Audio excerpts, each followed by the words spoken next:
Hey guys, kumusta? Quick video lang, no? SIG P365 optic ready.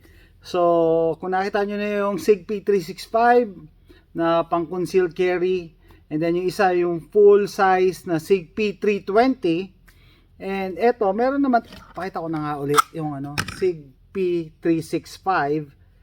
Okay? If YouTube is watching, nothing is for sale in this post, and all guns were safety checked prior to filming. Okay, so SIG P365, SIG P365 optic ready. Alright. So kita nyo, kino-compare ko kanina, mas maano siya, mas mahaba and mas mataas ng konti.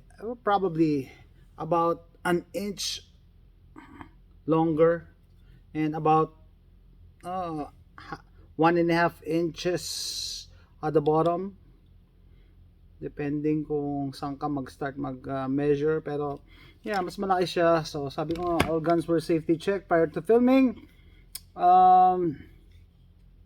Flat face trigger. So naglagay siya ng SIG na optic or red dot. Shake and awake. I don't know kung makikita niya. Kaya makita, dapat wag sa pula. Yun. Shake and awake. And na-mention niya sa akin, no, madami daw nagki-criticize nitong optic na to kasi plastic siya. Pero it came with a metal enclosure. So pwede mo talaga, pwede mo siyang i-rack using this part of the optic. Madalisan. Diba? Metal to eh. Yeah, sabi ko. SIG din yung optic eh.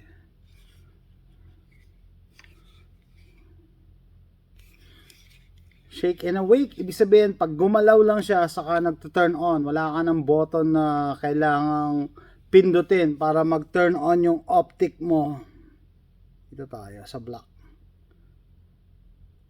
Ayan. And mamamatay din siya in a few minutes pag walang action, walang activity. So ibig sabihin, pag tinago mo yan, hindi naman gumagalaw, mamamatay yan. So naglagay siya ng O-light na rechargeable pistol light, and ito yung compact version, no, na pistol light. Ang liit lang, very small profile.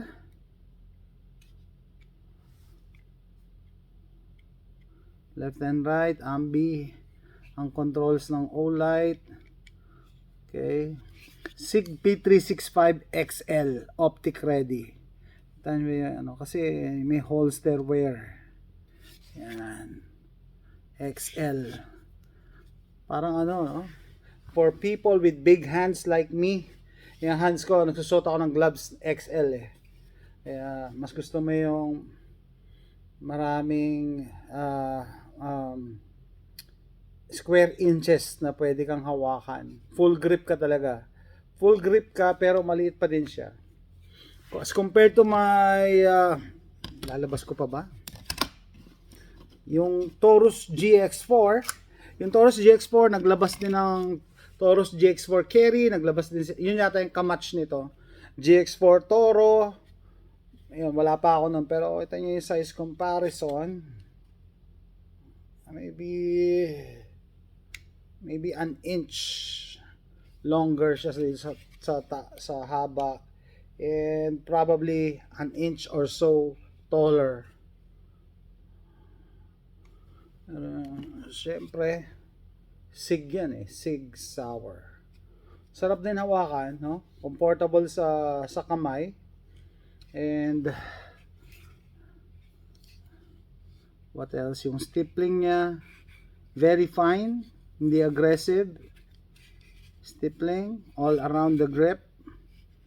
May undercut siya. Undercut, pagka may undercut ka, mas mataas ang grip mo sa pistol, mas may control ka.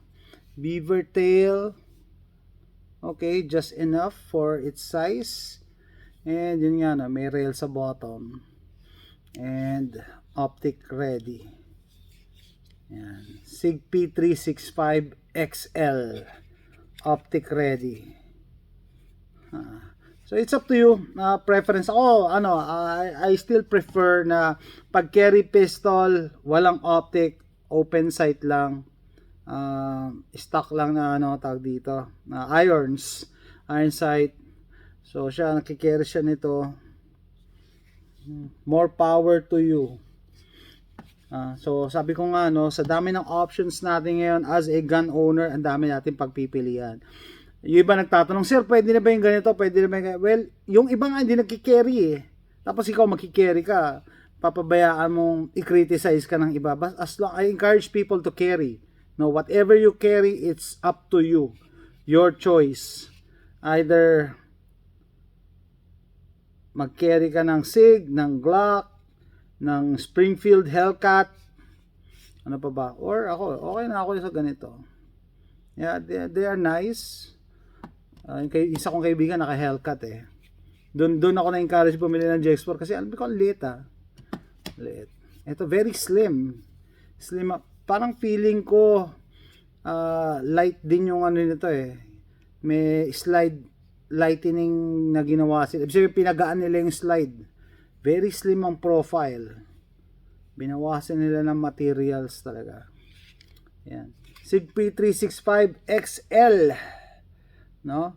So kung nag-enjoy kayo sa video na to, syempre, click like and subscribe para makagawa ako mas maraming videos. And I'm doing my best na hindi tayo ma-demonetize ni YouTube, no? Kasi aside doon sa hindi nakakaalam, aside sa hindi siya ma-monetize, hindi siya sinasama ni YouTube sa mga suggested videos. So hindi ito mag-a-appear sa feed. So hindi mag-grow yung channel, hindi makikita ng ibang nagwa-watch sa YouTube. So as much as possible, iniiwasan natin. Kaya may mga bawal.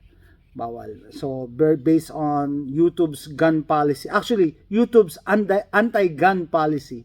So hopefully na-appreciate nyo pag nagsishare ako ng ganitong content.